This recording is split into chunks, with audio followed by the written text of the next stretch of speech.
இவங்களால semi-final knock out வர முடியும், ஈவன் கப்பை கூட தூக்க முடியும் அப்படிங்கிற ஒரு நம்பிக்கை கொடுக்குற மாதிரி கேம் ஆடிட்டாங்க. அண்ட் ஜெயவர்தனா அந்த கோச் ரொம்ப ப்ரோ ஆக்டிவா இருக்காரு. இப்போ வந்து உட்கார்றதே இல்லை, அவரு பவுண்டரி லைன்லேயே தான் நின்றுட்டு இருக்காரு. ஸ்டார் கிரிக்கெட்டர் ஃபார் இந்தியா, ஆல்ரவுண்டரா. கேப்டன்சி தான் நம்ம கொஞ்சம் முதல் 2-3 மேட்ச் தோத்த உடனே நம்ம எல்லாரும் சந்தேகப்பட்டோம். அதை ஓவர் கம் பண்ணிட்டாங்க. பிக் பிளேயர்ஸ் பிக் அக்கேஷனுக்கு சரியான நேரத்தில் சரியா ஆடுவாங்க அப்படிங்கிறது ப்ரூவ் பண்ணிட்டாங்க. So hats off to Mumbai Indians for their excellent performance. Okay, team management, captain and team எல்லாம் ஜெல் ஆயிட்டாங்க. பும்ரா நல்லா ஃபுல் ஃபார்ம் வந்துட்டாரு. சிஎஸ்கே எடுத்து நேற்று ஆன கேமில் அவரை நீங்கள் சொன்ன மாதிரி ரொம்ப நல்லா யூஸ் பண்ணாங்க. பேட்டிங்கும் நல்லா இல்லை, bowling நல்லா இல்லை, ஃபீல்டிங்கும் சாதாரணமாக இருக்கு. So it's a very very sad development in Chennai super king. Dhoni நேற்று சொல்லியிருக்காரு இன்டர்வியூவில், இந்த வருஷம் ஒன்றும் சொல்ல முடியாது, நெக்ஸ்ட் இயருக்கு தான் நம்ம டீமை டெவலப் பண்ணணும், ஓகே, அதுக்கு தான் நம்ம ஃபோக்கஸ் பண்ணணும் அப்படின்னு சொல்லியிருக்காரு. சம்மர் ஹாலிடேஸ் வந்தாச்சு, நம்ம ஜிடி ஹாலிடேஸும் வந்தாச்சு. GT holidays, south India's #1 travel brand. எனக்கு நான் பங்கு போகணுமா, மெயின்டெனன்ஸா, இஎம்ஐயா இல்லை பார்க்கிங் தான் பிரச்சனையா? Oscar is always on right track. That is why fast track taxi அப்போ உடனே டவுன்லோட் பண்ணுங்க. இனி வீட்லயே பானிபூரி செய்யலாம் எல்லாரும். ஆச்சி பானிபூரி கிட். சார் வணக்கம். சார் எப்படி இருக்கீங்க? நல்லா இருக்கேன், நீங்க எப்படி இருக்கீங்க? சூப்பரா இருக்கீங்க. ஈஸ்டர்லாம் நல்லா நடந்தது, சூப்பரா போச்சு. த பெஸ்ட் ரைவலரி இன் ஐபிஎல்னே சொல்லலாம். சென்னை vs எம்ஐ மேட்ச் ரொம்ப சூப்பராக இருந்துச்சு. ஆனால் ஒன் சைட் மேட்சாகவே போயிருச்சு. உங்கள் சொந்த ஊரில் எங்களை அடிச்சியே, எங்கள் சொந்த ஊரில் உங்களை அடிக்கிறோண்டா அப்படின்ட்டு ஒரு பெஸ்ட் ரிவெஞ்சாகவே நேற்று எம்ஐ கொடுத்துருந்தாங்க. எப்படி இருந்துச்சு மேட்ச் உங்களுக்கு? என்னை பொறுத்த வரைக்கும் மேட்ச் டிசப்பாயின்மெண்ட். ஓகே, சிஎஸ்கே தோத்தது ஒரு டிசப்பாயின்மெண்ட். ஓகே, கேம் வந்து ஒரு பெரிய லெவல்ல க்ளோஸா இல்ல, புரியுது, அது ஒரு டிசப்பாயின்மெண்ட். கண்டிப்பா எல்லாருக்குமே அப்படிதான், உங்களுக்கும் அப்படிதான் இருக்கும், கிரிக்கெட் ரசிகர்கள் எல்லாருக்குமே அப்படிதான் இருக்கும். கண்டிப்பா அது அதை பொறுத்த வரைக்கும் ரொம்ப வேதனைக்குரிய விஷயம் அது. ஓகே, நேத்தி மேட்ச் ஸோ நல்ல பழி தீர்த்துட்டாங்க நம்ம. புரியுது. நல்ல நல்ல பிளான் பண்ணி அழகா ஆடி நம்மளை பழி தீர்த்துட்டாங்க. புரியுது. இவங்களால செமிஃபைனல் நாக் அவுட் வர முடியும், ஈவன் கப்பை கூட தூக்க முடியும் அப்படிங்கிற ஒரு நம்பிக்கை கொடுக்குற மாதிரி கேம் ஆடிட்டாங்க. புரியுது. அதே கான்ட்ராஸ்டா சென்னை சூப்பர் கிங்கை பார்த்தானா சொல்ற வருத்தமாக தான் இருக்கு. ஸ்லைடிங் கிங் சூப்பர் கிங் இல்லை, ஸ்லைடிங் கிங் ஓகே அப்படிங்கிற மாதிரி ஆடிட்டாங்க.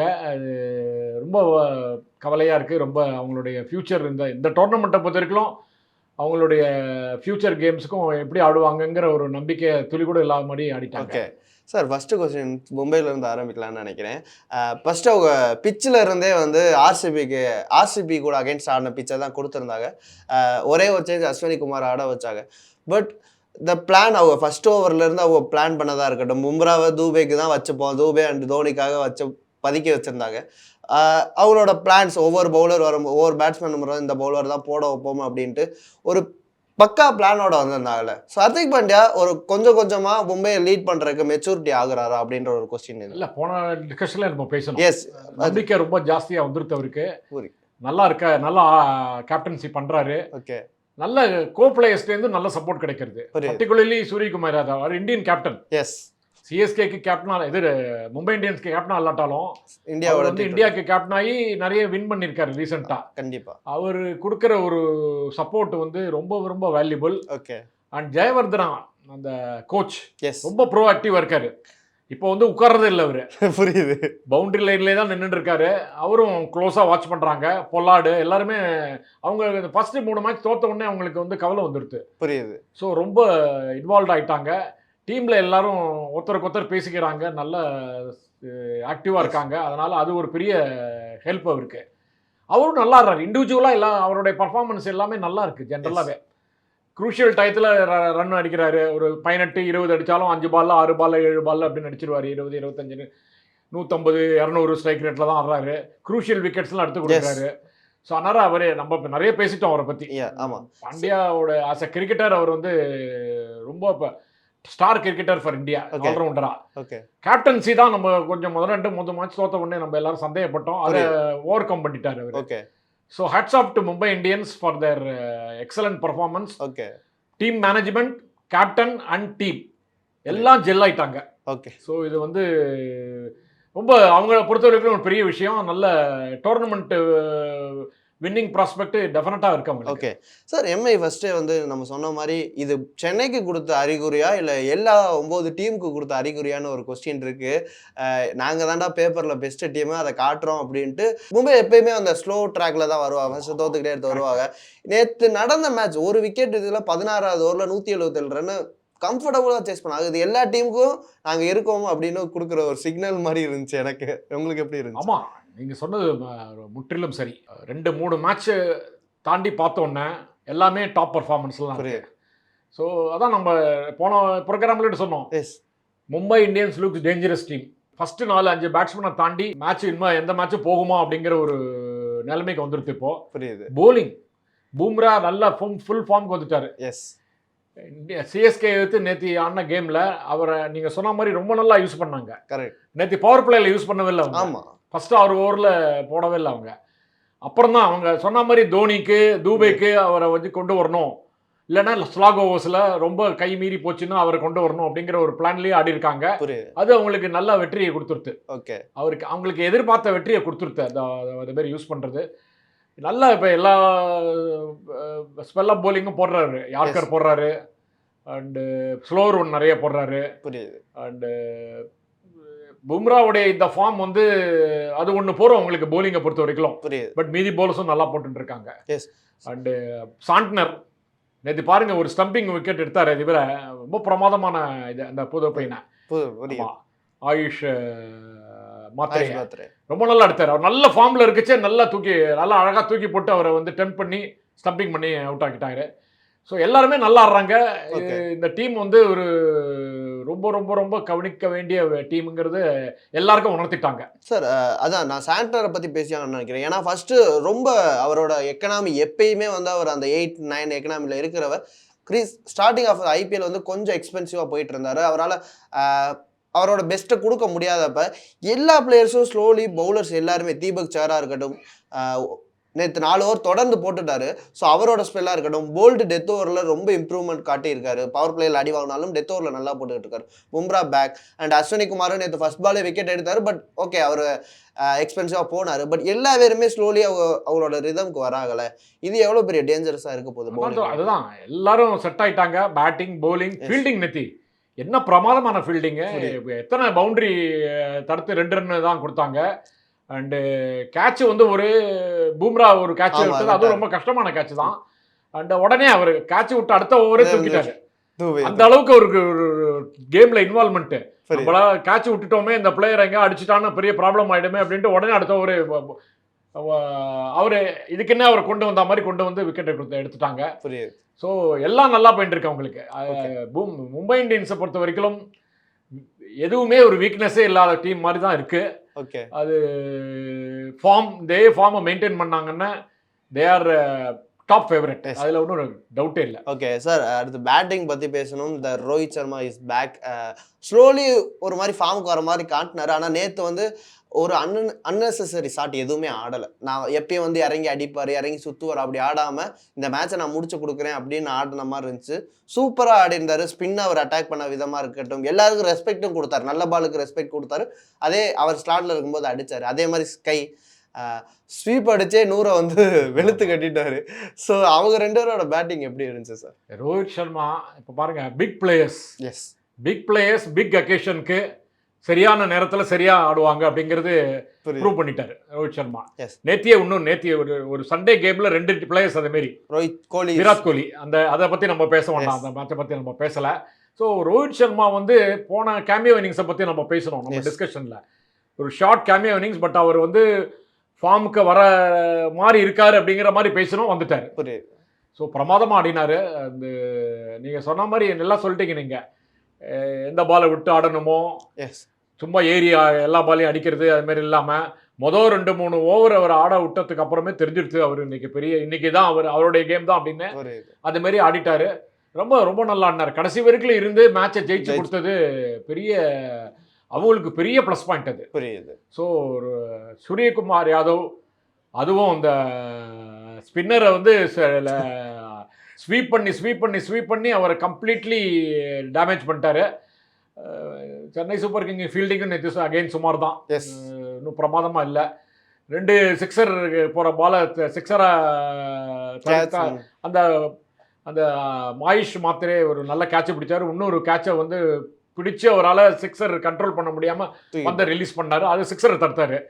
இன்னொரு ஒரு கலீல் அகமது, ஆமா கலீல் அகமது அவர் வந்து சிக்ஸரே விட்டுட்டாரு. அதை அவரோட ஹைட்டுக்கு அவர் இன்னும் ஈஸியாக பிடிச்சிருக்கலாம். புரியுது, அவரோட ஈஸி கேட்ச் இவர் இது பண்ணதை விட. ஸோ அது கொஞ்சம் வருத்தத்துக்கூடிய விஷயம். இதுமாரி பேட்டிங்கும் நல்லா இல்லை, பவுலிங்கும் நல்லா இல்லை, ஃபீல்டிங்கும் சாதாரணமாக இருக்கு. என்ன பண்ணுறது? So it's a very very sad development in Chennai super king team. So இது வந்து இந்த டோர்னமெண்ட் எப்படி இன்னும் அடுத்த 7 மேட்ச் எப்படி ஆட போகிறாங்கங்கிறது பெரிய பெரிய டவுட்டில் இருக்குது. ஓகே. ஸோ தோனி நேற்று சொல்லியிருக்காரு இன்டர்வியூவில், இந்த வருஷம் ஒன்றும் சொல்ல முடியாது, நெக்ஸ்ட் இயருக்கு தான் நம்ம டீமை டெவலப் பண்ணணும், ஓகே, அதுக்கு தான் நம்ம ஃபோக்கஸ் பண்ணணும் அப்படின்னு சொல்லியிருக்காரு. அதை பண்ணி அதையாவது கொஞ்சம் சக்சீட் ஆனாங்கன்னா ஃபியூச்சருக்கு சென்னை சூப்பர் கிங்க்கு ரொம்ப நல்லது. ஓகே சார், எனக்கு என்ன ஒரு கொஸ்டின் எழுதுனா, நேற்று இம்பாக்ட் பிளேயராக ரவிச்சந்திர அஸ்வினை உள்ளே இறக்கியிருந்தாங்க. பட் அன்சுல் கம்போஜ் அண்ட் கலீல் அகமது அவங்க பவர் பிளேயில் அந்த போன மேட்ச் போட்ட விதமாக இருக்கட்டும், அந்த 6 ஓவர் அந்த டெஸ்ட் லைன் போட்டு, ஏன்னா வான்கடே எப்பயுமே அந்த ஸ்விங் கொடுக்கக்கூடிய பிச் ஃபர்ஸ்ட் 3 ஓவர். ஸோ அதில் ரோஹித் சர்மா விக்கெட்டை மோஸ்ட்லி மேபி அந்த ஃபர்ஸ்ட் 2 ஓவரில் தூக்கியிருந்தோம்னா அது ஒரு சிஎஸ்கேக்கு ஒரு அட்வான்டேஜாக இருந்திருக்கும் அப்படின்ற ஒரு கொஸ்டினும் இங்கே எழுதப்பட்டது.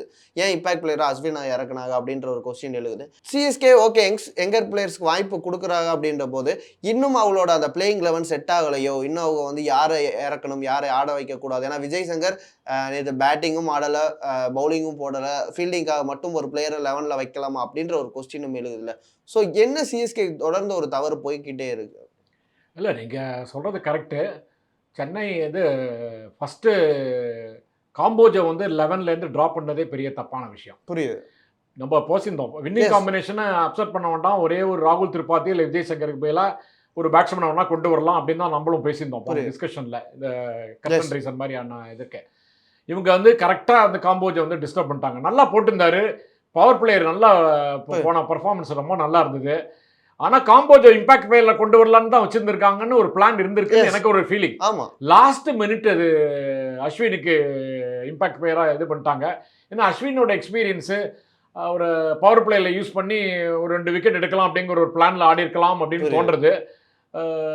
ஓவர்டனும் சரியாக போடலை. அவர் கலீல் அகமது நேற்று சரியாக போடலையே, புரியுது, நல்லா போட்டு இந்த கலீல் அகமது எதுவுமே நேற்று அவங்க பிளான் வந்து கலீல் அகமதும் ஓவர்டனும் ஒரு ஓவர் நல்லா போட்டுருந்தாருன்னா 3வது ஓவரே இம்பாக்ட் பிளே அந்த அஸ்வினை யூஸ் பண்ணி அவருடைய டிபிக்கல் ட்ரிக்கி பாலை போட்டு ஒரு வேளை விக்கெட் எடுக்கலாம். ஏன்னா லெஃப்ட் ஹேண்டர் இவர் வந்து லெஃப்ட் ஹேண்டருக்கு அஸ்வின் எவ்வளோ நல்லா போடுவார்னு எல்லாருக்குமே தெரியும்.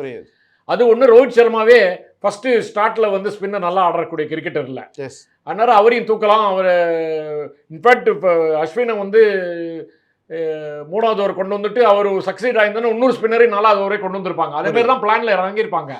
அந்த பிளான் பிஏ இல்லாத மாதிரி அவங்களும் ஆடிட்டாங்க. கலீல் அகமது அட்டாக் பண்ணிட்டாங்க அண்டு ஓவர்டனையும் அட்டாக் பண்ணிட்டாங்க. ஸோ அதனால எல்லா பிளானும் அப்செட் ஆகிடுது. அதுதான் மெயின் காரணம். புரியுது. இப்போ வந்து சிஎஸ்கே தான் சொல்கிறேனே, இனிமேல் வந்து நமக்கு வந்து சான்சஸ் ஒன்றுமே இல்லைங்கிற லெவலுக்கு வந்தாச்சு. ஸோ இனிமேல் தைரியமாக யங் பிளேயர்ஸ்லாம் ட்ரை பண்ணணும். விஜய் சங்கர்லாம் இது வரைக்கும் ஆடினது ஓகே, அவர் வந்து ரொம்ப பேட் பர்ஃபார்மன்ஸ் சொல்ல மாட்டேன், பட் ஒரு மேட்ச் வின்னிங் இது எல்லாம் ஒன்றும் பரவாயில்ல ஆட முடியல, அவரால் ஆட முடியுங்கிற மாதிரி நம்பிக்கையும் கொடுக்கல அவர். அதனால இப்போ இந்த சவுத் ஆப்பிரிக்காலேருந்து வாங்கியிருக்காங்க இல்லையா பிரிவிஸ், அவரை வந்து ஒரு இறக்கணும் இறக்குவாங்கன்னு நான் எதிர்பார்க்குறேன். அதுமாரி காம்போஜை வந்து எல்லா மேட்சும் ஆடணும். புரியுது. அண்டு ஓவர்டன்லாம் வந்து அவரால் பர்ஃபார்ம் பண்ண முடியல, இந்தியன் விக்கெட்ஸில் அவரால் பர்ஃபார்ம் பண்ண முடியல. நல்ல ஃபிசிக்கு, நல்ல டாலாக இருக்கார், பேஸ் இருக்குது, பட் அவரால் வந்து ஒரு சரியான லைன் அண்ட் லென்த் சரியான ஏரியாஸில் கன்சிஸ்டண்ட்டாக சரியான ஏரியாவில் போடுற பவுலர் மாதிரியே தெரியல அவருக்கு. ஃபார்ம் இல்லை. டோர்னமெண்ட்டில் என்டர் பண்ணச்சே நல்ல ஃபார்மில் இருந்தால் தானே நம்ம கண்டினியூஸாக யூஸ் பண்ண முடியும். அவர் 2 தடவை சான்ஸ் கொடுத்தாச்சு இப்போ அவருக்கு. ஸோ அவரையும் நம்ம ஓவர் லுக் பண்ண வேண்டியதான். Ashwin, due respect to Ashwin ஒரு பெரிய கிரிக்கெட்டர், நிறைய இப்போ மேட்ச் வின்னிங் பர்ஃபார்மன்ஸ் சாதனைகள்லாம் செய்தவர். பட் அவரை இன்னும் 4-5 மேட்ச் இன்னும் 7 மேட்ச்சில் ஆடணும்னு எனக்கு வந்து எனக்கு அதில் உடன்பாடு இல்லை. புரியுது. ஸோ ஈவன் அந்த ஒரு லெக் ஸ்பின்னர் இருக்கார், கர்நாடகா லெக் ஸ்பின்னர். ஆமாம், அவரை ட்ரை பண்ணலாம். அவரும் ஒன்றும் it's not a youngster, but ஒரு ரிஸ்க் ஸ்பின்னர். புரியுது. ஒரு ரிஸ்க் ஸ்பின்னர். ஜடேஜா தான் ஆல்ரவுண்டராக இருக்காரு. இன்னைக்கு பேட்டிங் நேற்று நல்லா ஆடிட்டாரு. நேத்தி பொறுத்த வரைக்கும் ஜடேஜாவுடைய டூபேவுடைய பேட்டிங் ரொம்ப நல்லா இருந்தது. ஓகே பட் கொஞ்சம் லேட்டு. எஸ் அவங்களால டேக் ஆஃப் பண்ணுறதுக்கு லேட் ஆகிடுது. கடைசியில் இன்னொரு 2 ஓவர் துபே ஆடி இருந்தாருன்னா இன்னும் ரன் வந்திருக்கும். அந்த கரெக்டாக 18வது ஓவரில் விழுந்துட்டாரு. ஓகே ஸோ எல்லாமே நமக்கு சாதகமாக அமையலை நேத்தி. புரியுது. So overall it is a big disappointment for CSK. Okay அவங்க நிறைய திங்க் பண்ண வேண்டியது இருக்கு. டிராயிங் போர்டில் போய் ஃபண்டமெண்டல் சேஞ்சஸ்லாம் பண்ணி ஒரு பாசிட்டிவாக வந்து ஒரு 2-3 மேட்சாக ஜெயிச்சு ஒரு at least 8th position 7th position உடன் ஸ்பூன் அப்படின்வாங்களே லாஸ்ட்டு, அதை மாதிரி சிஎஸ்கே பார்க்கறதுக்கு ரொம்ப மனசு ரொம்ப நினச்சி பார்க்கவும் முடியல. அது மாதிரி ஓகே சார், கடைசி கொஸ்டினா சிஎஸ்கே நூர் அகமதை கொண்டு யூஸ் பண்ணுற விதமாக இருக்கட்டும், ஏன்னா நம்பர் 1 ஸ்பின்னராக இந்த ஐபிஎல்ல இருந்துகிட்டு இருக்கும்போது அவருக்கு ரொம்ப லேட்டாக பவுலிங் கொடுக்குறதா இருக்கட்டும், இல்லை பத்திரனா பவர் பிளேல இப்போ ரீசெண்டாக பவர் பிளேயவே வந்து மேட்சை முடிக்கிற மாதிரி ஒரு செட் பண்ணுறாங்க.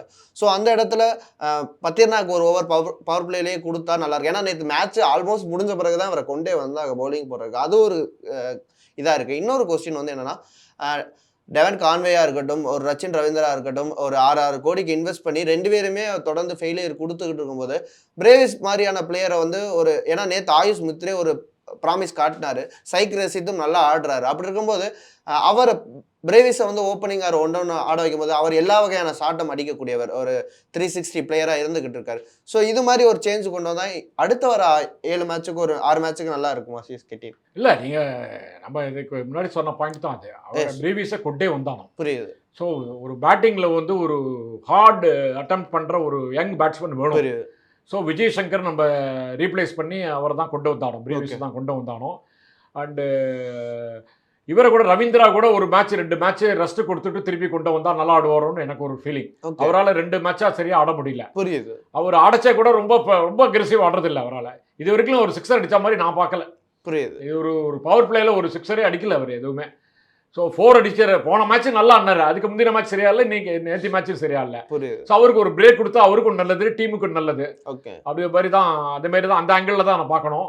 அண்டு நீங்கள் சொன்ன மாதிரி பத்திரானாக்கு ஒரு பிரேக் பாயிண்ட் வந்த மாதிரி தோணிட்டு எனக்கு. அவர் வந்து ஃபார்மில் இல்லை. ஓகே இந்த சீசன் ஃபார்மில் இல்லை. அவர் மேலே நம்பிக்கையோடு ஆடுற மாதிரியே தெரில. அதனால தான் நேற்று அவ்வளோ 12வது ஓவர் தான் கொண்டு வந்தார் நீங்கள் சொன்ன மாதிரி. ஸோ அந்த 12வது ஓவரில் வரைச்சே ஒரு வைடு 4 அது மாதிரி தான் கொடுத்துருந்தான் ஆடினார். அவருடைய பழைய ஃபார்ம் இன்னும் வரவே இல்லை அவருக்கு வந்து அவரை கொஞ்சம் அவரையும் 2 மேட்ச் உட்காத்தி வச்சு தான் ஆகணும். புரியுது. அந்த எலிஸ் மொதல் மேட்ச் ஆடினார், ஓரளவு சுமாராக போட்டார். அவர் கொஞ்சம் பேட்டிங் கூட சுமாராக ஆடுவார். இஸ் அ கேப்பபிள் பேட் அவர். ஆனால் முதல்ல 11ல் ஆடினார், ஃபர்ஸ்ட் மேட்ச்சில் அடைச்ச 11th லாஸ்ட் பேட்ஸ்மேனா. But actually is a capable bad.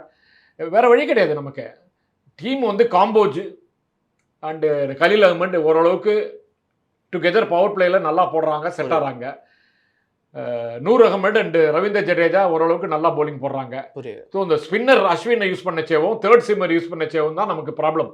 அதில் இந்தமாரி நம்ம சொல்கிற மாதிரி ஜகிள் பண்ணி தான் ஆடி ஆகணும். ஓகே. ஸோ பத்திரானா ரவீந்திரா 2 பேருக்குமே ரெஸ்ட் கொடுக்குற நேரம் வந்தாச்சு. இன்ஃபேக்ட் பத்திரானாக்கு லாங் ரெஸ்ட்டே கொடுக்கலாம், இந்த டோர்னமெண்ட்லேயே இல்லாமல் கொண்டு வரலாம். அன்லெஸ் அவர் நெட்ஸில் உண்மையிலேயே நல்லா போட்டு நல்லா இம்ப்ரெஸ் பண்ணாருன்னா கடைசி 2 மேட்ச் ஆடலாம். பட் ரவீந்திராவுக்கு ஒரு பிரேக் மாதிரி கொடுக்கணும். அவரால் வந்து ஒரு வெளியில் வந்து ஆட முடியல. Shackle you have to come out of the shackle and play அக்ரெசிவ்லின்னு வாங்க, அதை பண்ண முடியல. கான்வேயும் ஒரு ஆடின கேமில் ஒன்றும் அக்ரெசிவ் ஆடலை. ஏன்னா நமக்கு ரவீந்திரா யங்ஸ்டர் அவர் வந்து இப்போ ஒரு முக்கியமான விஷயம் என்னென்னா, சென்னை சூப்பர் கிங்கில் 10 பிளேயர்ஸ் அண்டர் 25 ஏஜில் இருக்காங்க. ஸோ நெக்ஸ்ட் 10 இயர்ஸுக்கு நெக்ஸ்ட் 5 இயர்ஸ் 6 இயர்ஸ்க்கு அவங்கெல்லாம் தான் அது அவங்களுக்கு இப்போ எக்ஸ்போஷர் கொடுத்தா அது சென்னை சூப்பர் கிங்க்கு ரொம்ப யூஸ்ஃபுல்லாக தான் இருக்கும். ஓகே. அதை வந்து இந்த நெக்ஸ்ட் 5-6 மேட்சுக்கு அவங்க வந்து கான்சன்ட்ரேட் பண்ணி பண்ணாங்கன்னா டீமுக்கு நல்லது, டோர்னமெண்ட்டுக்கு நல்லது, ஃபேன்ஸ் ரொம்ப சப்போர்ட் பண்ணுவாங்க, ரொம்ப சந்தோஷமாக இருப்பாங்க. இதை பண்ணுவாங்கன்னு நினைக்கிறேன். சார் ஐபிஎல் சூடு பிடிக்க ஆரம்பிச்சிச்சு. ஏன்னா ஆல்மோஸ்ட் பாயிண்ட்ஸ் டேபிள் எல்லாருமே 10 பாயிண்ட்ஸ் 8 பாயிண்ட்ஸில் ரொம்ப க்ளோஸராக போயிட்டுருக்கு. எப்படி இருக்க போகுது சார் அடுத்த வர 2 weeks 3 weeks? It's going to be very exciting. Except Sunrisers, CSK and RR. புரியுது. மீதி எல்லாருக்கும் சான்ஸ் இருக்கு. இவங்களும் கால்குலேஷன் மேத்தமெட்டிக்கல் சான்ஸ் இருக்கு. பட் ஃபார்ம் படி பார்த்தோன்னா, ஃபார்ம் படி நெட் ரன் ரேட்டையும் இன்க்ளூட் பண்ணி ஃபோக்கஸ் பண்ணி பார்த்தோன்னே இந்த 3 டைம் தவிர மீதி 7 டீமுக்கு சான்ஸ் இருக்கு. புரியுது. அண்டு நிறைய டீம் வந்து கீ பிளேயர்ஸ்லாம் ஃபார்முக்கு வந்துட்டாங்க. ஓகே. இப்போ நம்ம மும்பை இந்தியன்ஸ் பற்றி பேசினாலும் அதை பற்றி பேசணும், மீதி டீமை பற்றி நம்ம பேசணும் கண்டிப்பா. பேசலாம் அது தனியாக. But it's going to be very exciting. We are second half of the IPL is going to be most exciting. கண்டிப்பா அண்டு நம்ம ஒரு பெரிய ஃபீஸ்ட்டை எதிர்பார்க்கலாம். கண்டிப்பா சார். தொடர்ந்து அடுத்தடுத்த மேட்ச்ல தொடர்ந்து சந்திப்போம். நேரத்திற்கு நன்றி. நன்றி ஃப்ராங்க்லின். சம்மர் ஹாலிடேஸ் வந்தாச்சு, நம்ம ஜிடி ஹாலிடேஸும் வந்தாச்சு. GT holidays, south India's number 1 travel brand. எனக்கு நான் பங்கு போகணுமா, மெயின்டெனன்ஸா, இஎம்ஐயா இல்லை பார்க்கிங் தான் பிரச்சனையா? Bhaskar is always on right track. That is why fast track taxi ஆப்பை உடனே டவுன்லோட் பண்ணுங்க. இனி வீட்லயே பானிபூரி செய்யலாம் எல்லாரும். ஆச்சி பானிபூரி கிட்.